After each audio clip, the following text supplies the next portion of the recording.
प्रणाम भगवान। गुरुर्ब्रह्मा गुरुर्विष्णु गुरुर्देव महेश्वर गुरुर् साक्षात् परब्रह्म तस्मै श्री गुरवे नमः। अखण्डमण्डलाकारं व्याप्तं येन चराचरं तत्पदं दर्शितं येन तस्मै श्री गुरवे नमः। आत्मदर्शी बाबा नगीना साहब जी द्वारा रचित अद्भुत ग्रंथ वेदानुवचन और बंध और मोक्ष अध्याय चल रहा है भगवान, और आज एपिसोड होगा 83। तो भगवान अब यहाँ से आगे लेते हैं। अब आप ही श्रुति मूर्त अमूर्त दोनों ब्रह्म के रूप वर्णन करके उनका बाध करती है और इस साक्षी चेतन निराकार और निर्गुण का उपदेश करती है, जिसके पश्चात यह उपदेश है नेति नेति, अर्थात यह नहीं वरन मूर्त अमूर्त से परे सत है, जो निर्विकार निरअवयव अर्थात क्यों क्या से रहित व निर्विवाद है। और ये सब उसी के कल्पित नाम रूप हैं, निजी नहीं।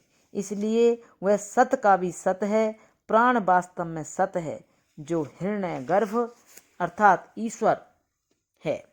वह साक्षी आत्मा इसका भी सत है, यही उसकी उपनिषद है। श्रुति का अभिप्राय यही है कि सर्वसाधारण लोग मूर्त को मरने वाला देखते हैं, इसलिए उसका रूप नहीं मानते, परंतु अमूर्त यानी करने की आत्मा अर्थात प्राण को अमर जानते हैं। उसे ब्रह्म का रूप स्वाभाविक रीति से ख्याल करते हैं। इसी कारण सर्वसाधारण मध्य श्रेणी के बुद्धिमान लोग विश्वास रखते हैं कि जो सब कुछ करता सर्वज्ञ अमूर्त है वह सत्य है, परंतु सिद्ध किया गया कि वह जो करने की आत्मा सर्वज्ञ सब कुछ करती है हिरण्यगर्भ है। वह इन्हीं पंचभूतों अर्थात तत्वों का सार है, जैसे मूर्त भी इन्हीं पंचभूतों का सार है। जिस प्रकार वह भी नाम रूप से कल्पित इसकी उपाधि होती है, और उसी उपाधि के कारण यह अव्यक्तात्मा सब कुछ करता सब कुछ जानता सर्वज्ञ अमूर्त निश्चित होता है, वैसे ही यह मूर्त उपाधि में परिच्छिन्न हुआ भी शरीर वाला अल्पज्ञ जीव या मनुष्य होता है। परंतु वास्तव में क्या मूर्त क्या अमूर्त, क्या मर क्या अमर होगा, दोनों भिन्न अनात्मा तत्वों के धर्म हैं। और क्या समझें, क्या बुद्धियां उन्हीं की, वासना उन्हीं के सार हैं, जो एकत्रित होकर अंतःकरण या हिरण्यगर्भ कहलाती हैं। और सब संभव सत अर्थात सत असत हैं। और सब संभव सत अर्थात सत असत हैं। अवश्य सत अर्थात वास्तव में सत नहीं, अवश्य सत नहीं। वे मूर्त उपाधियां तो नियत समय तक सत हैं, ये अमूर्त उपाधियां आत्म साक्षात्कार तक सत हैं, क्योंकि साक्षात्कार के पश्चात क्या मूर्त अमूर्त सब मिथ्या सिद्ध हो जाते हैं।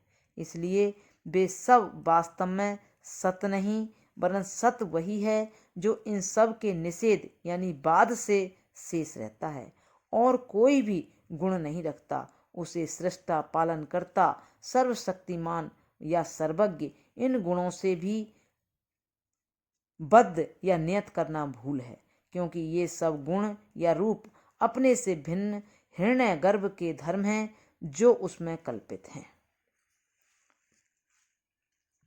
जब वह किसी गुणी से भी गुणी नहीं और किसी नाम से भी नामी नहीं, इसलिए वाणी बुद्धि और मन की वहां तक पहुंच नहीं। यतो वाचो निवर्तन्ते अप्राप्स्य मनसा सह।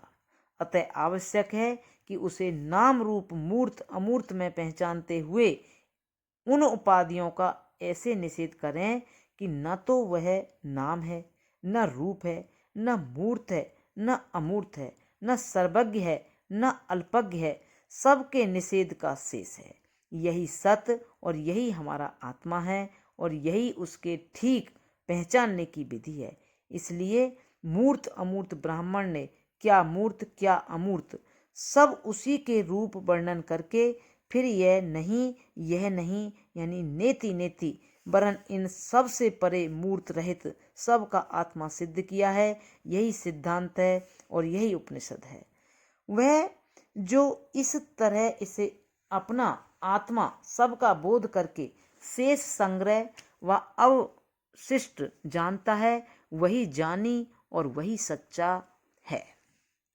वह जो उसे मूर्त वाला जानता है, किसी हेतु से सच्चा है और किसी हेतु से झूठा। वह भी जो उसे अमूर्त जानता है और सर्वज्ञ मानता है, उसी तरह किसी हेतु से सच्चा और किसी हेतु से झूठा है।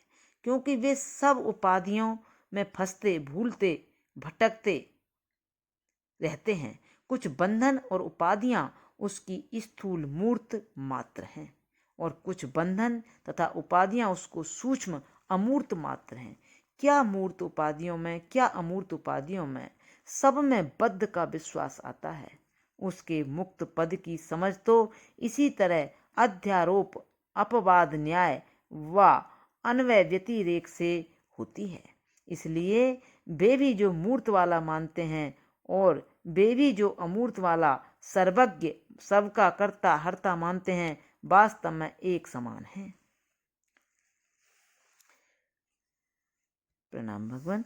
अब यहाँ से आगे कर ले लेंगे भगवान।